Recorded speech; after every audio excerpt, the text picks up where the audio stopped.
Oi, pessoal! Eu sou a Bia. E eu sou o Elias. Bem-vindos a mais um Sabia. Hoje a gente vai mergulhar fundo na história recente da Igreja Católica. Exato.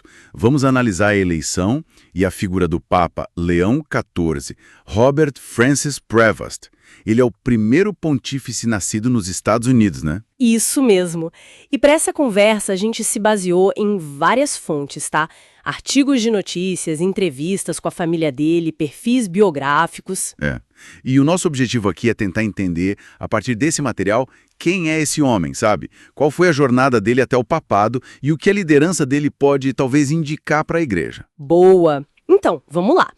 Quem é Robert Prevost? Bom, nasceu em Chicago, em 1955, entrou para a Ordem de Santo Agostinho em 77. E um detalhe curioso, né, Bia? A formação inicial dele foi em matemática e filosofia. Só depois ele foi para o doutorado em Direito Canônico lá em Roma. Verdade. Uma combinação inesperada, talvez. Sim, e essa trajetória já diz muito, né? Ele tem essas raízes americanas fortes, mas, olha só, passou mais de uma década como missionário no Peru. Ganhou até cidadania peruana. Ah, então ele tem essa vivência dupla. EUA e América Latina. Isso deve dar uma perspectiva diferente, né? Com certeza. Um pé no norte global, outro no sul global.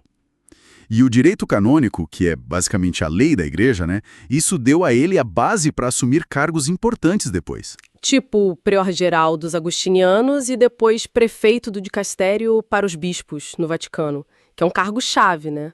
Aquele que ajuda o Papa a escolher bispos. Exatamente.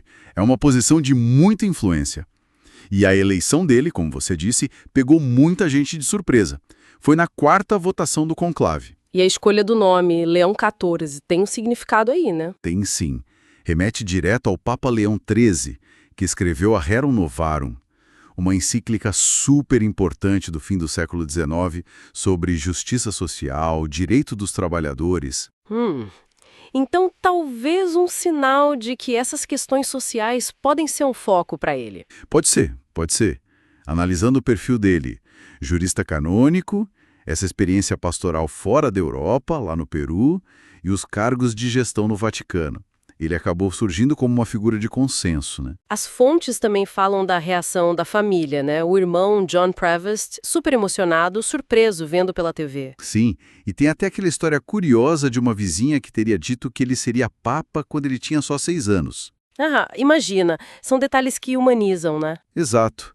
E, bom, é importante mencionar, sempre com base nas fontes e mantendo a neutralidade, que houve alegações, né, da SNAP sobre como ele lidou com casos de abuso em períodos anteriores. Sim, li sobre isso, em Chicago e Chiclayo, no Peru. Isso. E a resposta da diocese, segundo o que foi reportado, é que seguiram os procedimentos canônicos e colaboraram com as autoridades. É o que as fontes registram. Certo.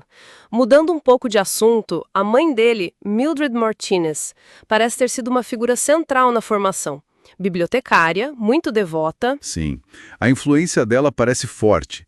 E tem a questão da ascendência que as fontes trazem, né? Espanhola, haitiana, crioula de Nova Orleans, embora a família tenha sido registrada como branca depois. É uma história familiar complexa. E interessante. 2 tias maternas dele se tornaram freiras também.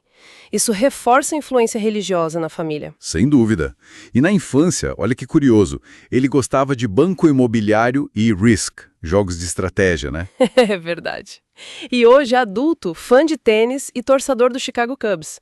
Dá um lado mais comum, né? Exato, humaniza a figura, mostra a pessoa por trás do título. E a ligação com a América Latina não ficou só no Peru, né, Elias? Ele esteve no Brasil várias vezes. Esteve sim, pelo menos 7 vezes, entre 2001 e 2013, quando era líder agostiniano. Visitou várias cidades, Curitiba, BH, Rio, São Paulo. Ah, bastante coisa. E não eram férias, imagino. Não. Eram visitas canônicas, que chamam, visitas pastorais para acompanhar as comunidades agostinianas, participar de eventos, beatificações, celebrações. Entendi. Então ele realmente conhece de perto a realidade da igreja por aqui. Sim, essa experiência latino-americana dele é bem sólida, parece. E sobre as visões dele, a direção que ele pode dar para a igreja. As fontes o colocam como próximo do Papa Francisco em alguns temas, né? Meio ambiente, pobres, migrantes. É o que se percebe, sim. Tem até uma citação atribuída a ele que é forte. O bispo não deve ser um pequeno príncipe sentado em seu reino. Mostra uma visão de liderança mais servidora, talvez. E posições mais específicas. O que as fontes dizem. Bom, baseado estritamente no que foi reportado, ele se mostrou contra a ordenação de mulheres como diaconisas. Falou em não clericalizar as mulheres. E sobre a bênção para casais do mesmo sexo? Que foi um tema quente recente. A abordagem dele parece ser mais matizada. As fontes indicam que ele enfatiza a importância da interpretação das conferências episcopais locais à luz da declaração Fiducia Supplicans. Entendi. Deixa a decisão mais próxima da realidade local, então. Parece ser essa linha. E ele é um forte defensor da sinodalidade. A sinodalidade, aquela ideia de uma igreja mais participativa, né? Onde todos caminham juntos. Leigos, clérigos. Exatamente isso. Uma igreja mais inclusiva nas suas discussões e decisões. É uma aposta grande nesse modelo. Então, resumindo tudo o que a gente viu nas fontes, temos uma figura bem multifacetada. Americano de nascimento, mas com forte vivência peruana, um coração latino, como descrevem. Jurista, com experiência pastoral e de governo. Moldado por uma fé familiar forte e agora no comando da Igreja Católica. É uma combinação interessante de fatores. Com certeza. E isso nos deixa pensando, né? Fica a reflexão. Como um líder que tem raízes numa superpotência global como os Estados Unidos, mas ao mesmo tempo uma experiência tão profunda no sul global, como ele vai navegar as pressões geopolíticas e sociais complexas que desafiam a igreja hoje em dia? É algo para a gente acompanhar de perto. Uma ótima questão para finalizar. Bom, pessoal, por hoje é isso. Esperamos que tenham gostado dessa análise aqui no Sabia. Muito obrigada pela atenção e a gente espera vocês nos próximos episódios. Até a próxima!